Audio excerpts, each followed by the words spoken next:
Assalamualaikum warahmatullahi wabarakatuh. Halo, nama saya Melia Maharani Asnur. Saya mahasiswa dari Prodi Ilmu Hubungan Internasional kelas A 2018. Jadi tujuan dibuatnya video ini itu untuk memenuhi tugas mata kuliah isu-isu global hubungan internasional. Isu yang akan saya bahas pada video kali ini yaitu mengenai isu lingkungan di Kalimantan Timur, yaitu permasalahan kebakaran hutan dan lahan di Kalimantan Timur pada tahun 2019.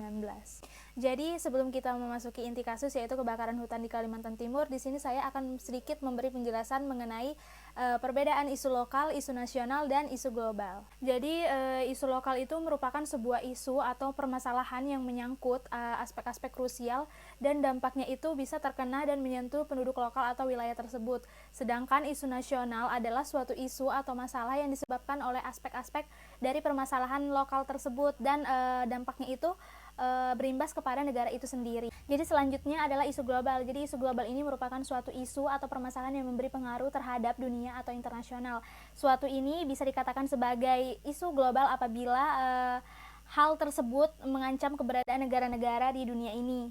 Contohnya saja misalkan nih ada suatu permasalahan di satu negara dan permasalahan itu ujung-ujungnya menyebar ke negara lain. Misalkan contoh saja permasalahan pandemi COVID-19 ini yang berawal dari China namun lama-kelamaan bisa menyebar hingga ke hampir seluruh negara-negara yang ada di dunia ini. Isu global juga dapat berupa permasalahan atau isu yang sedang hangat dibicarakan oleh masyarakat di dunia ini. Misalkan tadi kan seperti pandemi COVID.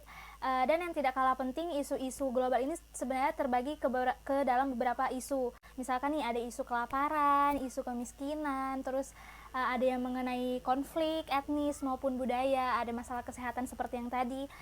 Kemudian selain isu pandemi tadi, isu lingkungan juga semakin gencar nih dibicarakan oleh beberapa negara, bahkan seluruh dunia, bahkan kayaknya sedang berfokus kepada lingkungan seperti. Jadi itu tadi sedikit mengulas kembali materi apa sih perbedaan itu isu lokal, isu nasional, dan isu global. Dan sekarang kita lanjut nih ke pembahasan yang akan saya bawakan kali ini, yaitu kebakaran hutan di Kalimantan Timur. Sebenarnya sejak Agustus 2019, karhutla atau kebakaran hutan dan lahan sudah melanda beberapa wilayah Kalimantan Timur.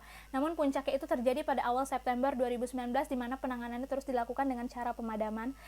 Kebakaran ini juga terjadi di beberapa kabupaten yang ada di Kalimantan Timur, yaitu di Penajam Pasir Utara yang titik apinya berlokasi di wilayah Nenang, Gunung Seteleng, dan Lawe-Lawe. Kemudian ada dari Kabupaten Kutai Kartanegara, terutama di wilayah Samboja, khususnya di Tahura Bukit Soeharto, yang mana kita ketahui sendiri di sana lahan hijau atau hutannya itu cukup luas. Sementara laporan berdasarkan data Sipongi Karhutla Monitoring System, Kementerian Lingkungan Hidup dan Kehutanan, luas kebakaran hutan dan lahan di Kalimantan Timur itu pada tahun 2019 mencapai sekitar 6.715 hektar. Menurut sumber yang sama juga, Kalimantan Tengah juga mengalami karhutla dan memakan lahan sekitar 44.769 hektar, Kalimantan Barat sekitar 25.900 hektar, Kalimantan Selatan sekitar 19.490 hektar, dan Kalimantan Utara sekitar 1.444 hektar. Namun kebakaran di Kalimantan Timur ini lokasinya bisa dibilang cukup jauh. Meskipun tidak terlalu besar, petugas pemadam gabungan tetap menemui kendala karena lokasinya yang terjal. Bahkan hampir di semua lokasi kebakaran sulit ditemukan mata air. Sebenarnya kebakaran hutan dan lahan di Kalimantan Timur ini bisa dibilang tergolong kecil apabila dibandingkan dengan provinsi-provinsi lain seperti halnya Provinsi Jambi yang langitnya sampai memerah dan darurat asap di mana-mana. Karhutla di Kalimantan Timur ini terjadi tiap kali ada fenomena El Nino melanda, namun hal itu tidak menimbulkan polusi udara seperti asap berlebihan. Jika saat itu Kaltim mengalami kabut asap, itu bisa dibilang merupakan kiriman dari Kalimantan Tengah dan Kalimantan Barat yang pada saat itu juga mengalami kasus karhutla. Meskipun kebakaran hutan dan lahan di Kaltim tidak terlalu besar, namun tetap saja dampak bagi flora dan fauna di sana pun turut menjadi perhatian seperti halnya di Samboja. Untung saat karhutla itu melanda, Yayasan Borneo Orang Utan Survival atau BOSF sudah siap melakukan rehabilitasi kepada orang utan dengan cara memberikan perawatan secara intensif. Belum lagi asap yang mengganggu kualitas udara yang dihirup oleh manusia, meskipun tidak separah provinsi lainnya, serta penyerapan air hujan juga menjadi terganggu dan akhirnya juga menjadi penyebab mengapa daerah Kalimantan Timur sering terjadi banjir. Jadi kemudian faktor terjadinya kebakaran hutan dan lahan ini sebenarnya ada dua, yaitu karena terjadi secara ilmiah atau dikarenakan cuaca maupun karena ulah manusia yang usil. Jadi dari penjelasan yang tadi mengenai isu lingkungan di Kalimantan Timur, apakah ini bisa menjadi isu global nantinya?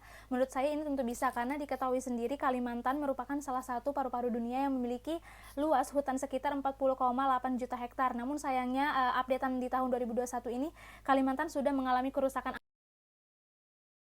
alam yang cukup mengkhawatirkan, sehingga lahan hijau seperti hutan pun ikut berkurang. Dan apabila karhutlah masih terus terjadi, maka bukan tidak mungkin hutan dan lahan hijau makin terus berkurang dan rusak, sehingga mempengaruhi keadaan alam baik secara nasional maupun global.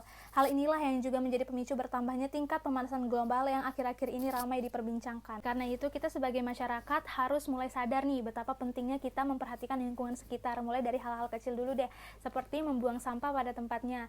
Ini akan berdampak positif bagi kehidupan kita ke depannya dan alam semesta. Sekian penjelasan dari saya, lebih dan kurangnya mohon dimaafkan. Wassalamualaikum warahmatullahi wabarakatuh. Dadah.